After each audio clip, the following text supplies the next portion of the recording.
हे guys, जय Mahakal. Welcome to your channel MP Aarambh. आज हमने नया टॉपिक स्टार्ट किया है क्योंकि पटवारी वैकेंसी आ गई है और व्यापम ने अलग अलग एग्जाम निकाले हैं। उसमें एक जरूरी टॉपिक होता है सामान्य प्रबंधन, क्योंकि इसकी बुक्स ज़्यादा मार्केट में है नहीं और यदि है भी तो बहुत लोग बच्चों के सर के ऊपर से इसको जाता है। तो प्लीज़ गाइस, यदि हमने इसको स्टार्ट किया है और यदि आपको वीडियो सच में पसंद आए तो प्लीज़ पहले हमारे चैनल को सब्सक्राइब कर देना, लाइक कर देना और कमेंट कर देना। तो चलिए स्टार्ट करते हैं सामान्य प्रबंधन को। Let's start. सामान्य प्रबंधन, पहले हम इसमें पढ़ेंगे सामान्य प्रबंधन मैनेजमेंट। उसकी उत्पत्ति कहाँ से हुई, क्योंकि कोई भी है जैसे सामान्य मतलब प्रबंधन है, उसके बारे में जब हम पढ़ेंगे तो उसका पहले हमें हिस्ट्री देखनी पड़ती है कि कहाँ से आया, क्या क्या उसके चरण थे, उत्पत्ति हमें देखनी पड़ेगी। प्रबंधन की उत्पत्ति, उसका उद्देश्य क्या था, क्यों बनाया गया, उसका बनाम प्रशासन, प्रशासन से कैसे संबंध है, उसकी संबंधित प्रश्नावली, प्रबंधन की अवधारणा और विशेषताएं। उसके बाद नेक्स्ट टॉपिक है हमारा नियोजन, निर्णयन, संगठन, अवधारणा, प्रकृति और सिद्धांत एवं महत्व संगठन के। फिर अभिप्रेरणा और उसकी अवधारणा और सिद्धांत, मौद्रिक और मौद्रिक अभिप्रेरणाएं, ये हमारे प्रबंधन से संबंधित हैं जो कि हमें पढ़ने हैं। और प्रशासनिक शासकीय प्रबंधन के उपकरण क्या हैं, क्रमिक प्रशासन और प्रशासनिक नेतृत्व, लेखांकन अर्थात वित्त से संबंधित है, और विपणन मार्केटिंग में हम इसमें पढ़ने वाले हैं। पहला, प्रबंधन का अर्थ एवं परिभाषाएं। किसी भी मैनेजमेंट मतलब मैनेजमेंट क्या होता है, उसका अर्थ क्या है और उसकी क्या क्या परिभाषाएं दी गई हैं, ये हम इसमें पढ़ने वाले हैं। तो प्रबंधन का सामान्यतः अर्थ होता है व्यवस्था करना। प्रबंधन मतलब मैनेजमेंट, क्या करना, मैनेज करना, हर चीज़ को मैनेज करना, प्रबंधन करना। जैसे कि टाइम मैनेजमेंट बहुत कॉमन वर्ड होता है, इसमें हम क्या करते हैं, टाइम का प्रबंधन करते हैं, टाइम को व्यवस्थित करते हैं। हर एक काम के लिए अलग अलग टाइम दिया जाता है, तो उसका प्रबंधन व्यवस्था करना क्या कहलाता है, टाइम मैनेजमेंट कहलाता है। इसलिए प्रबंधन का सामान्यतः अर्थ क्या होता है, व्यवस्था करना। व्यवसायिक जगत में मतलब जितने भी जो बिजनेस वगैरह हैं या फिर जो उद्योग वगैरह हैं, औद्योगिक क्षेत्र में जो प्रबंधन होता है इसका विशेष अर्थ होता है। प्रबंधन मतलब एक विशेष अर्थ से रिलेटेड लिया जाता है व्यवसायिक जगत में। संकुचित अर्थों में देखा जाए तो दूसरे व्यक्तियों से काम कराना की जो तकनीक होती है वो प्रबंधन होती है। मतलब यदि हम छोटे शब्दों में देखें या फिर छोटा अर्थ देखें तो प्रबंधन का अर्थ होता है दूसरों से काम कराना, क्या है, प्रबंधन है। लेकिन यदि व्यापक अर्थों में देखा जाए तो प्रबंधन एक कला और विज्ञान है। किसी से काम कराना नॉर्मल तो हो नहीं सकता, एक कला होता, आर्ट होता है। तो यह एक क्या है, कला है और विज्ञान भी है। तो इसको क्या है, प्रबंधन एक कला और विज्ञान है जो निर्धारित लक्ष्यों की प्राप्ति के लिए विभिन्न मानवीय प्रयासों से संबंधित है। मतलब एक पर्टिकुलर लक्ष्य होता है, उसको प्राप्त करने के लिए हम जो प्रयत्न करते हैं उनको क्या कहा जाता है, प्रबंधन कहा जाता है। क्या है, एक आर्ट है और एक साइंस से संबंधित है, टेक्नोलॉजी है ना। तो कला और विज्ञान है अपना प्रबंधन। प्रबंधन का अर्थ क्या होता है, व्यवस्था करना, काम कराना और खुद करना, ये क्या है, प्रबंधन है। इस दृष्टि से प्रबंधन में नियोजन, संगठन, समन्वय, निर्देशन, नियंत्रण, अभिप्रेरणा और नीति निर्धारण सम्मिलित है। तो कोई भी प्रबंधन है नॉर्मल हो नहीं सकता, उसके लिए कुछ चरण होते हैं। पहला क्या होगा, नियोजन करना, नियोजन। फिर क्या होगा, संगठन, फिर समन्वय, फिर निर्देशन, नियंत्रण, अभिप्रेरणा और नीति निर्धारण। प्रबंधन के कुछ चरण हैं और ये दृष्टिकोण होते हैं। प्रबंधन उन नीतियों को लागू करना जो प्रशासन द्वारा निर्धारित की गई हैं। मतलब एक ऐसी प्रशासन मतलब एडमिनिस्ट्रेशन के द्वारा जो नीतियां लागू की गई हैं उनको लागू कराना, जो बनाई गई हैं कि ये इस एरिया में ये वाला प्रशासन या फिर ये विधि लागू की जाए, तो ये लागू कौन करवाता है, प्रबंधन करवाता है।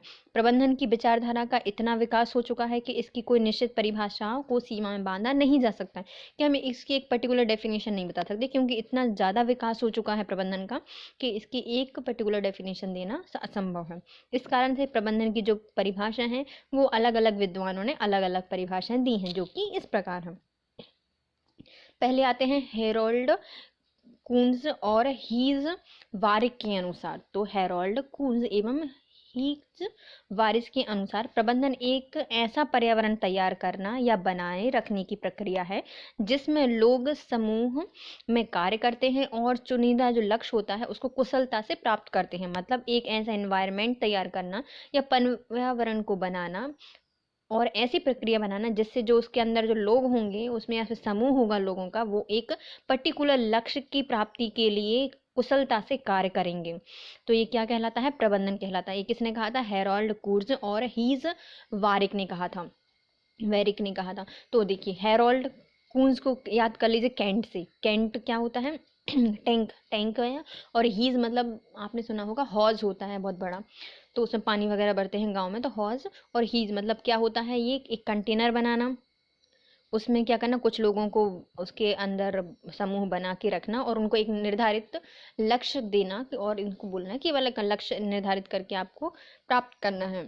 एक कुशलता पूर्वक नीति बना के कुशलता से आपको कंप्लीट करना है, तो क्या कहलाता है ये?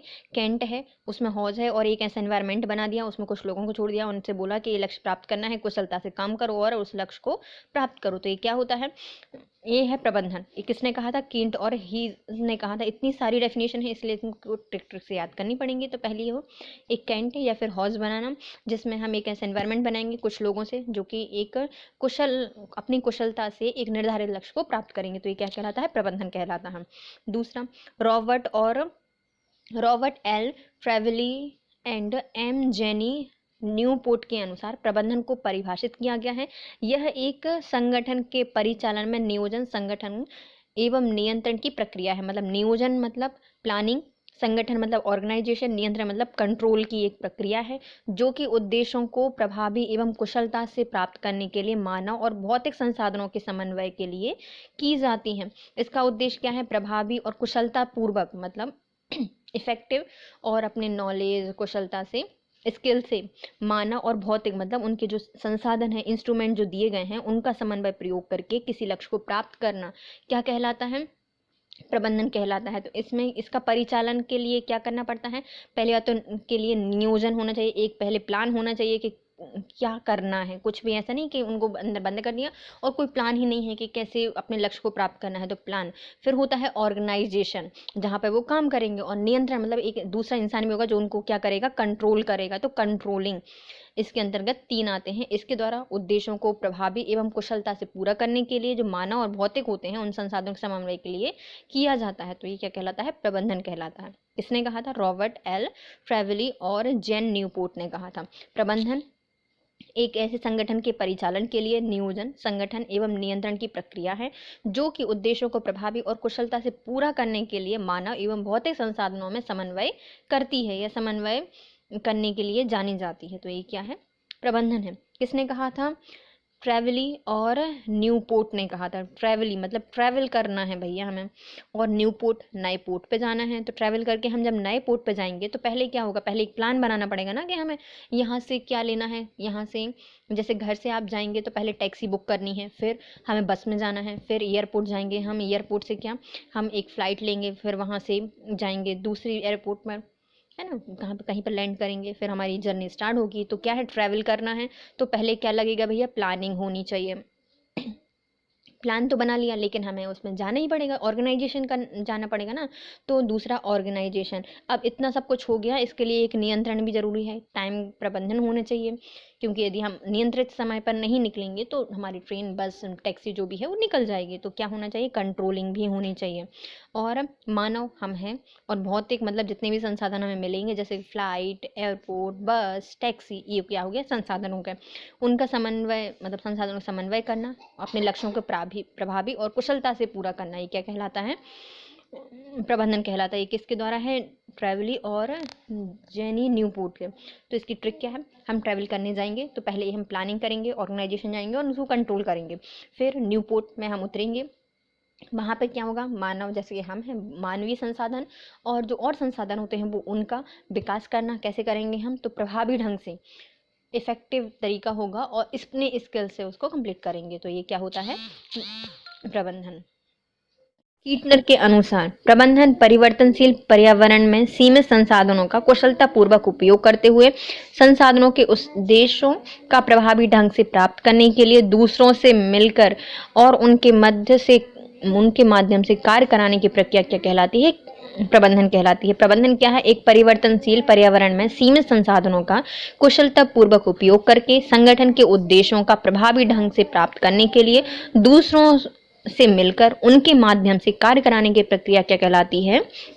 ये कहलाती है प्रबंधन। किसने कहा था? कीटनर ने कहा था। कीटनर से कैसा साउंड आ रहा है? कीट, कीट नर, इसको डिवाइड कर दो कीट और नर, तो कीट मतलब छोटे छोटे से कीटाणु है ना, कीटाणु मतलब क्या होते हैं, परिवर्तित हो जाता है। जैसे आपने इल्ली देखी होगी, इल्ली क्या बनती है, कोकून बनता है, फिर उससे क्या बनती है, तितली बन जाती है। तो क्या होती है, परिवर्तन करती रहती है।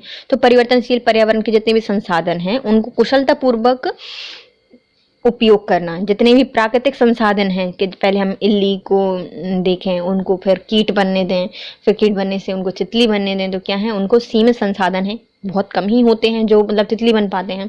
तो सीमित संसाधनों को प्रभावी ढंग से प्राप्त करना, कि उनको अच्छे से प्रभावी ढंग से प्राप्त करना और एक दूसरे के साथ मिलकर उनके माध्यम से कार्य कराना, क्या कहलाता है, प्रबंधन कहलाता है। ये किसने कहा था, कीटनर ने कहा था। कीटनर के अनुसार प्राकृतिक पर्यावरण में जितने भी सीमित संसाधन हैं उनको प्रभावी ढंग से प्राप्त करना और एक दूसरे के साथ मिलकर उनके माध्यम से कार्य को प्राप्त करना या कार्य करने की प्रक्रिया क्या कहलाती है, प्रबंधन कहलाती है, कीटनर ने कहा था।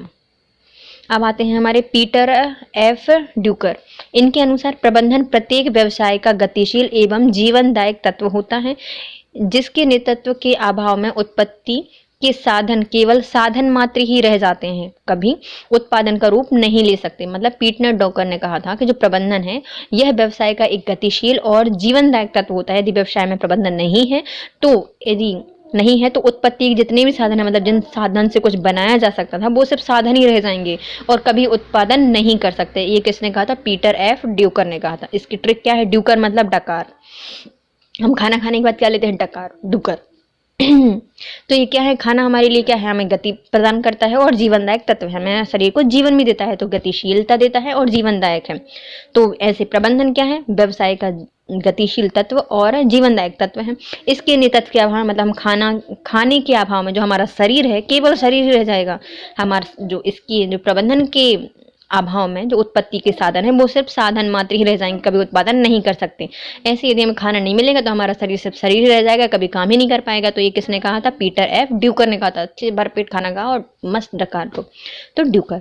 नेक्स्ट है हमारे एफ डब्ल्यू टेलर के अनुसार प्रबंधन यह जानने की कला है कि क्या करना है और उसे करने का सबसे उत्तम एवं सस्ता उपाय क्या है। ये किसने कहा था, एफ ड्यूकर ने कहा था कि प्रबंधन एक कला है, एक आर्ट है। इसमें हमें ये जानते हैं कि क्या करना है, कौन कैसे उत्तम बनाना है और सबसे सस्ता उपाय इसका क्या हो सकता है। तो ये एफ डब्ल्यू टेलर के अनुसार, हम टेलर के यहाँ जाते हैं सूट वगैरह सिलवाने के लिए, तो उनको बताना पड़ता है ना कि क्या करना है।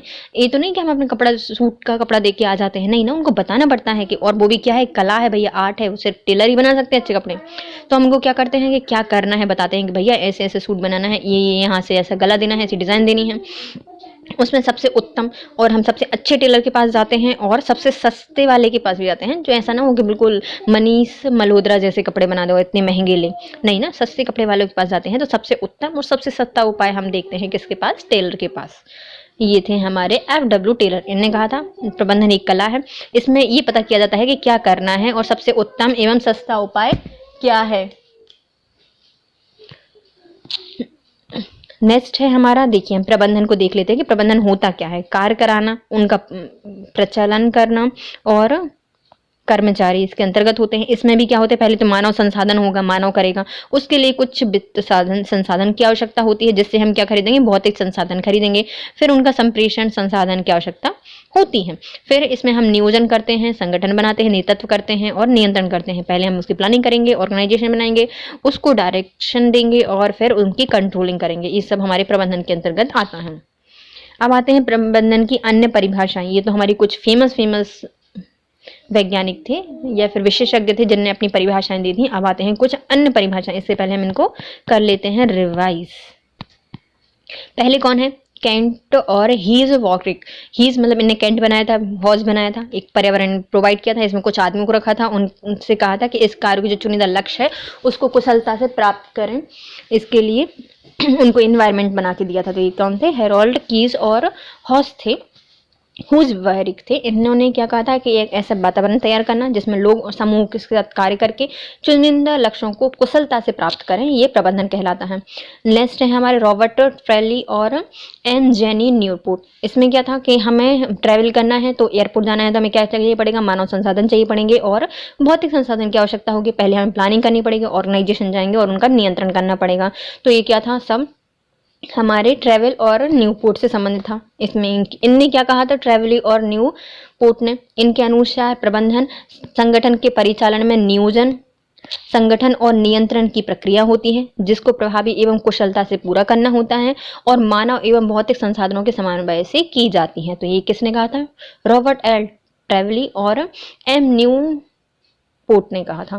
फिर आते हैं कीटनर के अनुसार, इनने क्या कहा था, कीट मतलब जंतु, जीव जंतु, ये क्या है, सीमित हैं, तो मतलब सीमित संसाधन है, हमें इनका अच्छे से प्रयोग करना चाहिए। यदि हम प्रभावी ढंग से प्रयोग नहीं करेंगे तो ये खत्म हो जाएंगे। तो इसलिए एक दूसरे के साथ मिलकर एक दूसरे के माध्यम से कार्य करना क्या कहलाता है, प्रबंधन कहलाता है। किसने कहा था, कीटनर ने कहा था। कीट क्या होते हैं, छोटे छोटे सीमित संसाधन है। तो इनने परिभाषा क्या दी थी, प्रबंधन परिवर्तनशील पर्यावरण में जो सीमित संसाधन है उनका कुशलतापूर्वक प्रयोग करना, संगठन के उद्देश्यों का प्रभावी ढंग से प्राप्त करना, दूसरों से मिलकर और उनके माध्यम से कार्य कराने की प्रक्रिया प्रबंधन कहलाती है। नेक्स्ट है हमारे पीटर एफ ड्यूकर। इनके अनुसार क्या था, डकार मतलब हमें जो शरीर है उसके लिए खाना क्या है, जीवनदायक तत्व है और गतिशील बनाता है।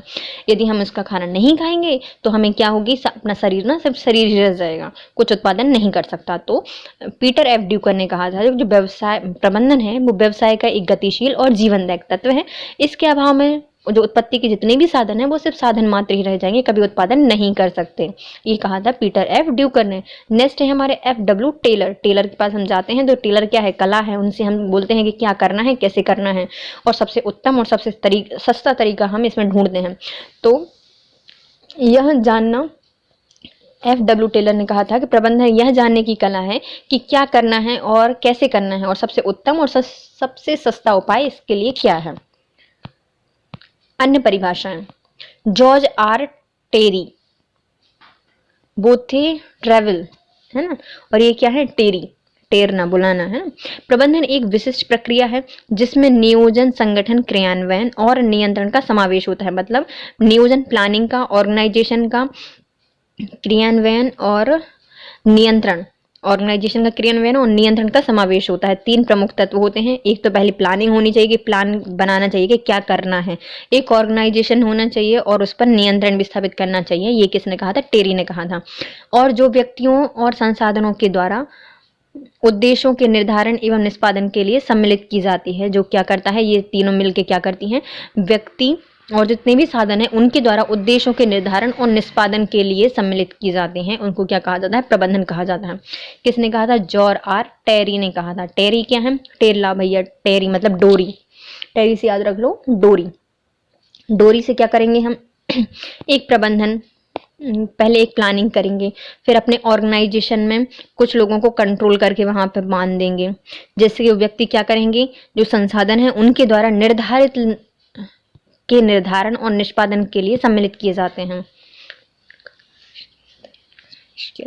उसमें नियंत्रण किया जाता है। कैसे, एक नियोजन, संगठन और नियंत्रण का समावेश करके व्यक्तियों से और संसाधनों के द्वारा उद्देश्यों को निर्धारित करना, निष्पादन करने की प्रक्रिया क्या कहलाती है, प्रबंधन कहलाती है। किसने कहा था, टेरी ने कहा था। टेरी मतलब डोरी, हम लोगों को बांध देंगे, उन कंट्रोल करेंगे, प्लान बताएंगे, ऑर्गेनाइजेशन में उनको नियंत्रित करके बांध देंगे और व्यक्तियों से संसाधनों का उपयोग करके निर्धारण और निष्पादन करने की प्रक्रिया करवाएंगे।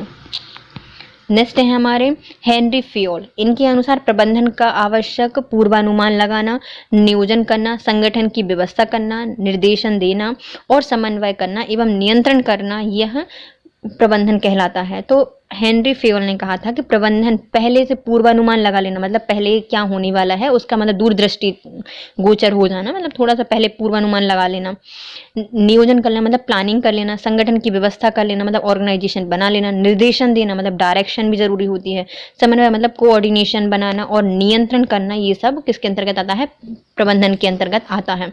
प्रबंधन के अंतर्गत ये सब आते हैं। किसने कहा था, हेनरी फेयोल ने कहा था। फेयोल से संबंध याद कर लो, फॉलो करना पड़ेगा सब कुछ। यदि आप संगठन में जा रहे हो तो बहुत सी चीजें आपको क्या करनी पड़ेंगी, फॉलो करनी पड़ेंगी। पहले तो आपको दूरदृष्टि गोचर होना चाहिए कि क्या होने वाला है, क्या मार्केट में आएगा, क्या ग्राहकों को पसंद आएगा, क्या ऐसे, मतलब पहले कोरोना के टाइम पे कई लोगों ने अपने वो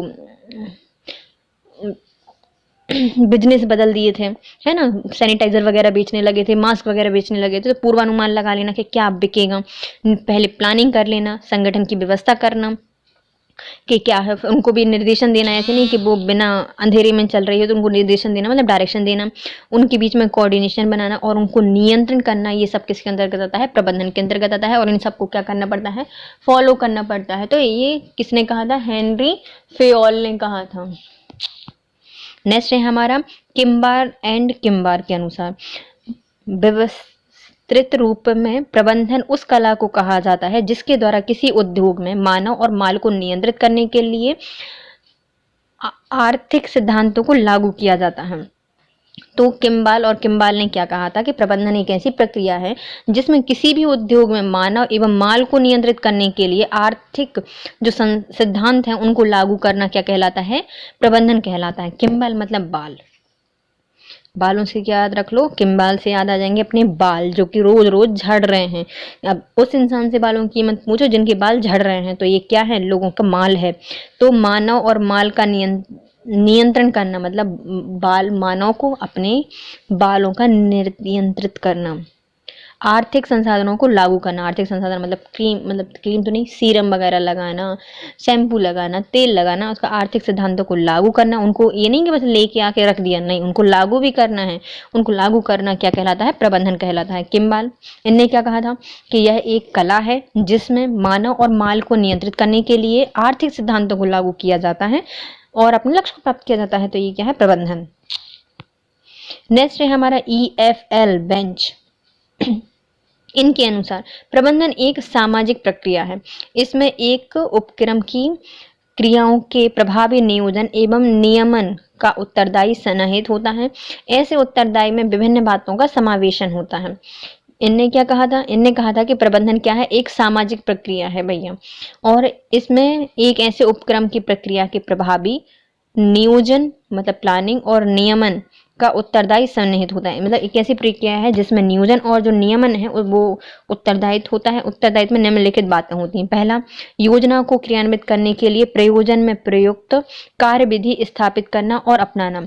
प्रयोजन मतलब जो योजना है उसको क्रियान्वित करने के लिए प्रयोजन में जो उपयुक्त कार्यविधि है उसको स्थापित करना और उसको अपनाना कि ये कार्यविधि लगेगी, ये हमें स्थापित कर दी और हमें इसको अपनाना ही पड़ेगा। दूसरा, उपकरण के कार्यों का निष्पादन करना, जितने उपक्रम हैं उसके कार्यों का निष्पादन करने वाले व्यक्तियों का पथ प्रदर्शन, एकीकरण, समन्वय, अभिप्रेरणा और पर्यवेक्षण करना, ये सब किसके अंतर्गत आता है? प्रबंधन के अंतर्गत आता है। उपक्रम के कार्यों का निष्पादन करना, जितने भी कार्य हैं उनका निष्पादन करना, व्यक्तियों का पथ प्रदर्शन करना, एकीकरण करना, समन्वय करना, अभिप्रेरण करना और पर्यवेक्षण करना, ये किसके अंतर्गत आता है? प्रबंधन के अंतर्गत आता है। तो इनने कहा है EFL बेंच ने कहा है। बेंच देखिए, बेंच क्या होती है? सार्वजनिक होती है। पार्क में डाल दो तो वो सबकी हो जाती है ना। सार्वजनिक प्रक्रिया है जिसमें क्या करते हैं? नियोजन करते हैं, नियमन करते हैं, उनका उत्तरदायित्व होता है। उनके नियोजन का और नियमन का उत्तरदायित्व इसमें सन्निहित होता है प्रबंधन में। इसमें उत्तरदायी की दो बातें प्रमुख होती हैं। पहला, योजना को क्रियान्वित करने के लिए प्रयोजन में प्रयुक्त जो कार्यविधि है उसको स्थापित करना, मतलब जो योजना बनाई है प्लानिंग में उसके लिए जो उत्तरदायी कार्यविधि है या फिर जो पूरी प्रोसीजर है उसको स्थापित करना और अपनाना। दूसरा, उपकरण में कार्यों का निष्पादन करना और व्यक्तियों का पथ प्रदर्शन करना, उनका एकीकरण करना, उन व्यक्तियों को मतलब क्या करना? उनको बताना कि क्या क्या करना है, उनको साथ में लेके चलना, उनको समन्वय करना, उनको अभिप्रेरणा देना और उनका पर्यवेक्षण करना, ये सब किसके अंतर्गत आता है? प्रबंधन के अंतर्गत आता है। अब आते हैं संबंधित प्रश्नावली। कौन कौन सी प्रश्नावली इससे संबंधित है? किसी कर्मचारी के कार्य की प्रशंसा करना तथा पुरस्कार देना क्या कहलाता है? तो किसी भी कर्मचारी की प्रशंसा करना और उसको पुरस्कार देना यह अभिप्रेरण कहलाता है, मतलब उसको मोटिवेट करना होता है ना, अभिप्रेरणा कहलाता है। फॉर्म में भरी जाने वाली जो ग्राहक की प्रतिक्रिया होती है, किस प्रकार की सूचना होती है? तो कोई भी फॉर्म होता है उसमें जब हम ग्राहक की प्रतिक्रिया लेते हैं तो उसमें क्या भरता है? वो बाहरी सूचना भरता है। उसको पता तो होगा नहीं कि इंडस्ट्री में क्या होता है, तो जो जो उसको प्रोडक्ट में दिख रहा होगा बाहरी सूचना को बताता है वो। किसने कहा था कि बजट एक निश्चित अवधि के लिए सरकार की वित्तीय योजना है? मतलब जो बजट है एक साल में एक बार आता है, साल में एक बार आता है, तो मतलब एक निश्चित अवधि के लिए आता है ना, और सरकार का वित्तीय योजना है। तो ये किसने कहा था? टेलर ने कहा था। हम टेलर को जाके क्या देते हैं? पैसे देते हैं कि भैया हमारे इतने इतने टाइम के अंदर बना देना। और टेलर ने क्या कहा था कि जो प्रबंधन है क्या है? एक कला है जिसमें हम ये पता करते हैं कि क्या करना है और कैसे करना है और सस्ता उपाय क्या हो सकता है, सबसे उत्तम और सस्ता उपाय क्या हो सकता है, किसने कहा था? टेलर ने कहा था। स्थिर लागत पर ऋण कोषों का प्रयोग करना क्या कहलाता है? मतलब एक स्थिर लागत है, उस पर ऋण कोषों का उपयोग करना, जो ऋण कोष होते हैं उनका उपयोग करना क्या कहलाता है? समता पर व्यापार। तो समता पर व्यापार, स्थिर लागत पर लागत स्थिर है और हम ऋण कोषों का उपयोग कर रहे हैं तो वो समता का व्यापार कहलाता है। विशिष्टीकरण एवं कुशलता ही संगठन का ढांचा निर्धारित करती है। यह क्या दर्शाता है कि जो विशिष्टीकरण और कुशलता की संगठन का ढांचा निर्धारित करती है, ये क्या दर्शाता है? तो मानव संसाधन में परंपरागत सिद्धांत बाहर होते जा रहे हैं, ये दर्शाता है। रोजमर्रा और सामान्य पुस्तकों में खाता वही में प्रविष्टियां किसकी प्रक्रिया क्या कहलाती है? तो जो रोमांचनी और जो मतलब जो सहायक पुस्तकें होती हैं उसमें जो खाता में वही में प्रविष्टियां होती हैं उनकी जो प्रक्रिया होती है वो कहलाती हैं खतौनी, जो कि हमें खुद समझ में नहीं आया। इतनी हिंदी दी है कि हमें खुद समझ में नहीं आया तो इसको पर डालेंगे डाउट में। बिक्री प्रबंधन का एक सामान्य उद्देश्य क्या होता है? तो जो बिक्री प्रबंधन होता है उसका मुख्य लक्ष्य या सामान्य उद्देश्य होता है कि वितरण के लिए उपयुक्त चैनल का चयन करना। कहाँ पे हमारी वस्तुएं बिक जाएंगी, वितरित हो जाएंगी, उस चैनल का चयन करना क्या कहलाता है? बिक्री प्रबंधन का सामान्य उद्देश्य होता है। पोस्टकॉर्ब का सिद्धांत किसने प्रतिपादित किया था? देखो, पोस्टकॉर्ब का सिद्धांत है जो किससे संबंधित है?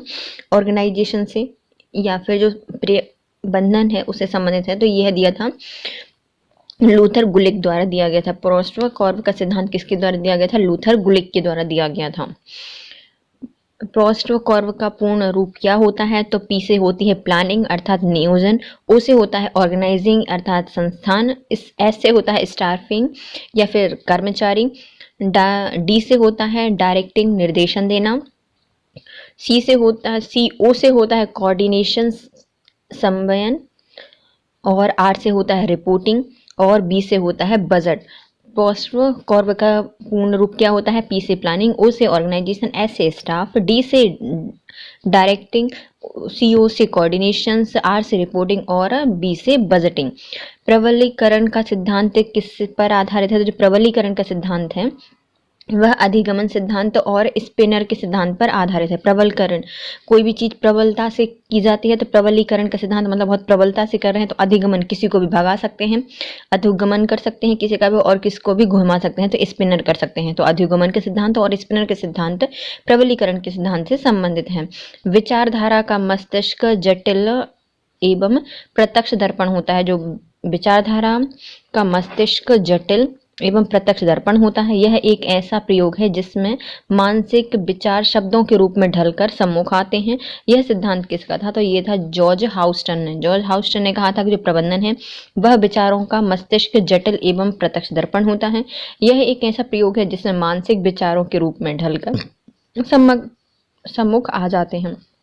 इसने कहा था, हाउस्टन ने कहा था। हाउस्टन मतलब हाउस क्या है? अपने पूरी बॉडी का हाउस, मस्तिष्क, सोचने वाले विचारने वाले जो होता है हाउस्टन मस्तिष्क संबंधित है। मस्तिष्क के जो विचार होते हैं वो जटिल और प्रत्यक्ष दर्पण होते हैं जो कि प्रबंधन में दिखते हैं, और यह प्रक्रिया मानसिक विचारों को शब्दों के रूप में ढालकर सम्मुख आते हैं। तो ये क्या कहलाता है? प्रबंधन कहलाता है। किसने कहा था? जॉर्ज हाउस्टन ने कहा था।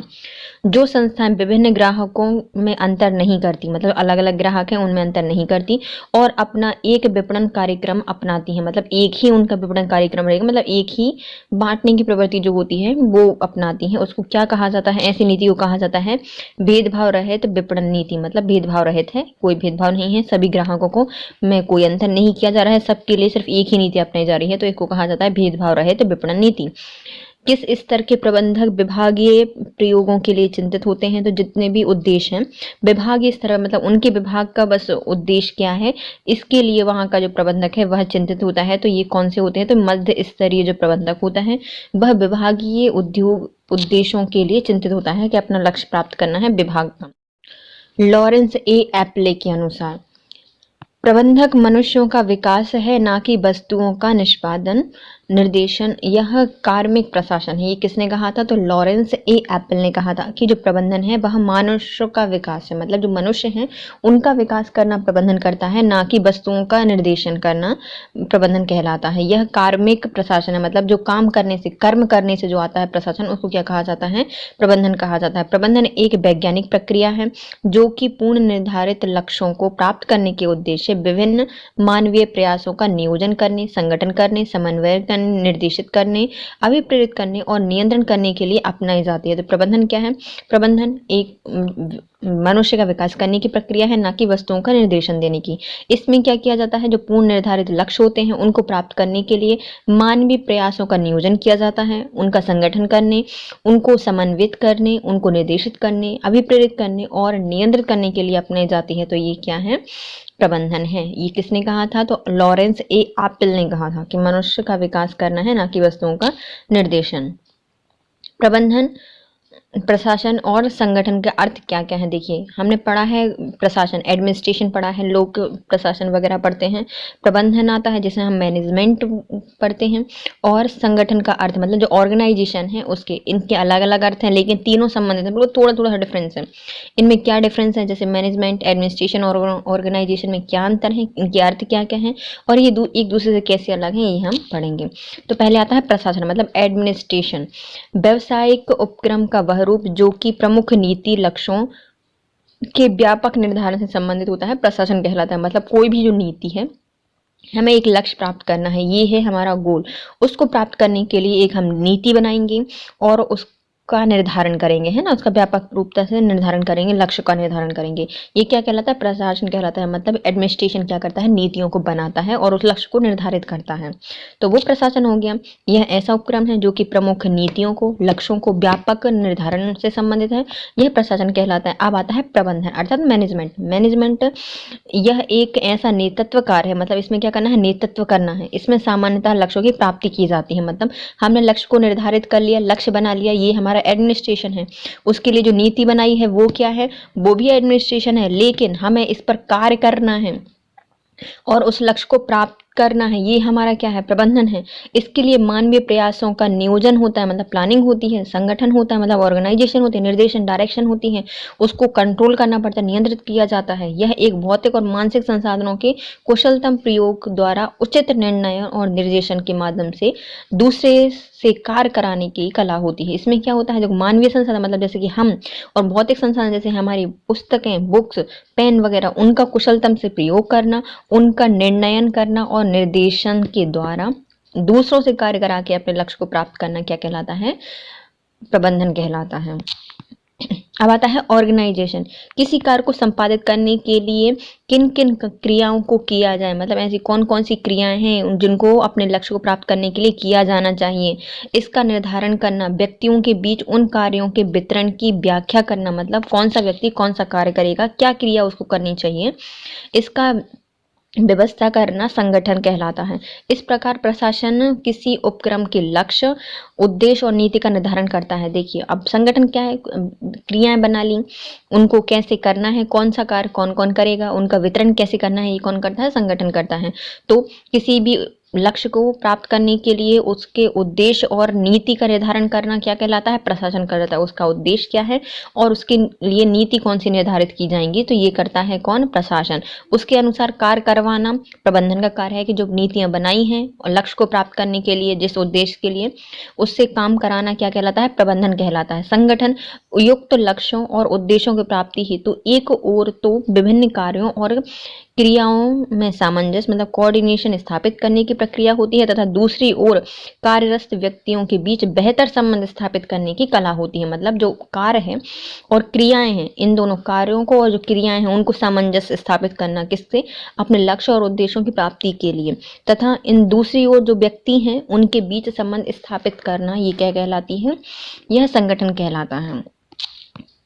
चलिए, प्रबंधन, प्रशासन और संगठन के बीच के अंतर को हम जान लेते हैं कि इनमें तीनों में अंतर क्या है। दिख तो रहे हैं सेम सेम, कार्य भी थोड़े थोड़े से सिमिलर हैं, लेकिन हम बहुत डिफरेंट हैं। लक्ष्य प्राप्त करना, नीति बनाना प्रशासन, प्रबंधन उनको उनसे काम करवाना और इनके बीच में समन्वय स्थापित करके रखना संगठन का कार्य होता है। चलिए, इनके अंतर के आधार होंगे प्रबंधन, प्रशासन और संगठन। पहले इनका दायित्व क्या क्या है, तो प्रशासन क्या करता है और प्रबंधन क्या करता है और संगठन क्या करता है, इनके अलग अलग दायित्व होते हैं। तो पहले आते हैं प्रबंधन। यह व्यवसाय के प्रबंधन का संपूर्ण दायित्व निभाता है। जितना भी प्रबंधन है, व्यवसाय का, बिजनेस वगैरह का दायित्व होता है, वो कौन निभाता है? तो ये सारे निभाते हैं अपने प्रबंधनकर्ता। फिर प्रशासन क्या करता है?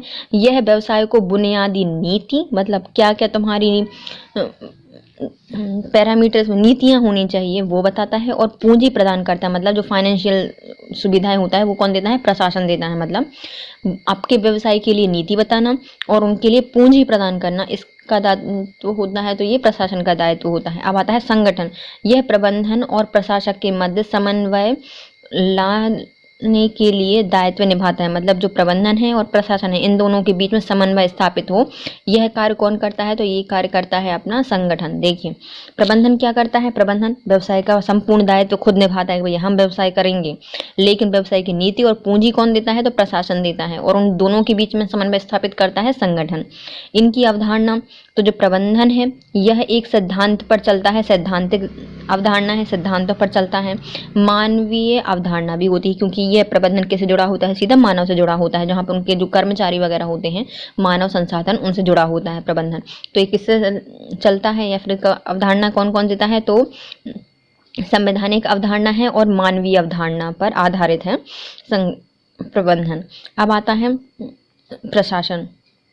इसके भी सिद्धांत होते हैं, तो इसकी सिर्फ सिद्धांत की अवधारणा पर ध्यान देता है, सिद्धांत बनाता है, पर्टिकुलर सिद्धांतों पर चलता है। तो यह कौन करता है? प्रशासन करता है। सिद्धांत होते हैं, लेकिन मानवीय और सिद्धांत दोनों होते हैं प्रबंधन की। अब आता है संगठन। यह वैधानिक, विधि और तकनीकी अवधारणा पर ध्यान देता है कि विधि क्या है और तकनीकी क्या है, इस पर ध्यान देता है संगठन।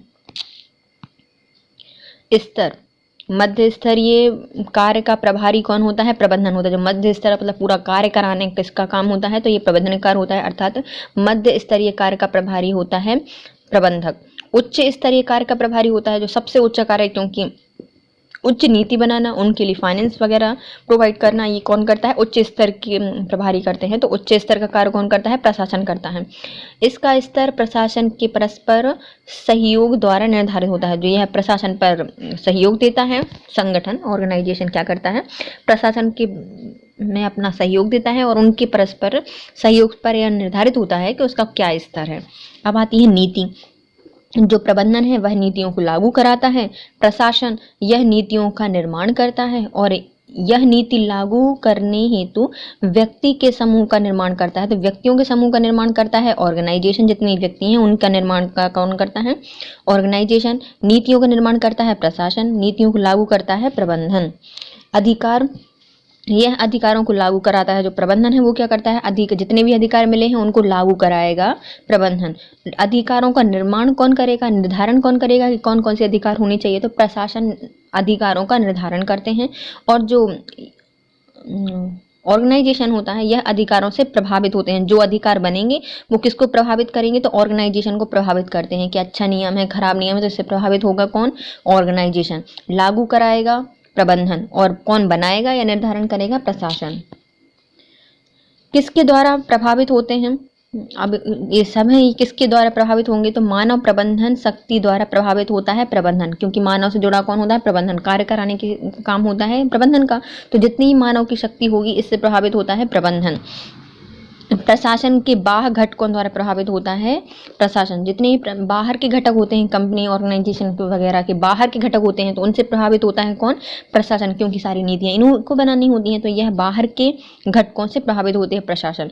और जो ऑर्गेनाइजेशन है यह प्रबंधन का सहयोगी तंत्र है, अतः प्रबंधन से प्रभावित होता है। तो प्रबंधन मैनेजमेंट से प्रभावित होता है ऑर्गेनाइजेशन, व्यक्ति से प्रभावित होते हैं, व्यक्ति शक्ति से प्रभावित होता है प्रबंधन, और बाहर की शक्ति से प्रभावित होता है प्रशासन। क्षेत्र क्या क्या है? तो प्रबंधन का क्षेत्र नीतियों के क्रियान्वयन से वितरित से है। तो क्रियान्वयन करना, क्रियाओं का क्रियान्वयन करना, नीतियों का क्रियान्वयन करना, कार्यों का क्रियान्वयन करना, यह किसका कार्य होता है? यह प्रबंधन का कार्य है। प्रशासन का क्षेत्र बहुत व्यापक है। प्रशासन एक बहुत व्यापक विस्तार है इनका। व्यवसाय के समग्र नियंत्रण और दायित्व इसी के पास होते हैं। जितना ही व्यवसाय है उसका नियंत्रण करना और उसका दायित्व किसके पास होता है? प्रशासन के पास होता है। और जो ऑर्गेनाइजेशन होता है प्रबंधन, प्रशासन की तुलना में इसका क्षेत्र संकुचित होता है। प्रबंधन एक अपने जो उनका ऑर्गेनाइजेशन है उसके अंदर रहकर नीतियों को क्रियान्वित करता है, प्रबंधन हो गया। और जो प्रशासन है वह बहुत व्यापक है, व्यापार में भी और बाहर भी इसका बहुत व्यापक रूप होता है। और यह व्यापक मतलब जो व्यापार होता है उस पर नियंत्रण और इसका दायित्व होता है। और जो ऑर्गेनाइजेशन होता है उसका प्रबंधन और जो प्रशासन है उससे छोटा रूप होता है। भूमिका, तो प्रबंधन क्या है? प्रबंधन संस्थान की आत्मा है, क्योंकि काम नहीं करोगे तो क्या होगा? कुछ नहीं होगा। तो प्रबंधन की आत्मा क्या है? नहीं, संस्थान की, ये संस्था है उसकी आत्मा है प्रबंधन। संस्था का मस्तिष्क है अपना प्रशासन, मतलब नीतियां कौन निर्धारित करता है? तो नीतियां बनाता है अपना मस्तिष्क, तो संस्था का मस्तिष्क है प्रशासन। और संस्था का शरीर कौन सा है?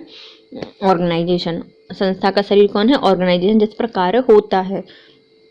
तो संस्था का शरीर है ऑर्गेनाइजेशन, मस्तिष्क है प्रशासन और आत्मा है उसकी प्रबंधन। कार्य की प्रकृति क्या क्या है? प्रबंधन एक है कार्यकारिणी मतलब एग्जीक्यूटिव कार्य, क्योंकि इसका मुख्य प्रयोजन नीतियों को लागू करना होता है। जो प्रबंधन होता है वो क्या है? कार्यकारी कार्य करता है, यह कार्यों को लागू कराता है, और यह क्या करता है? यह नीतियों को लागू कराना कार्य होता है प्रबंधन का। प्रशासन क्या करता है? प्रशासन कार्य का निर्धारणात्मक प्रकृति करती है, मतलब जो निर्धारण करता है और नीतियों का निर्धारण करता है, यह निर्धारणात्मक प्रकृति होती है और उसका निर्धारण भी करता है प्रशासन।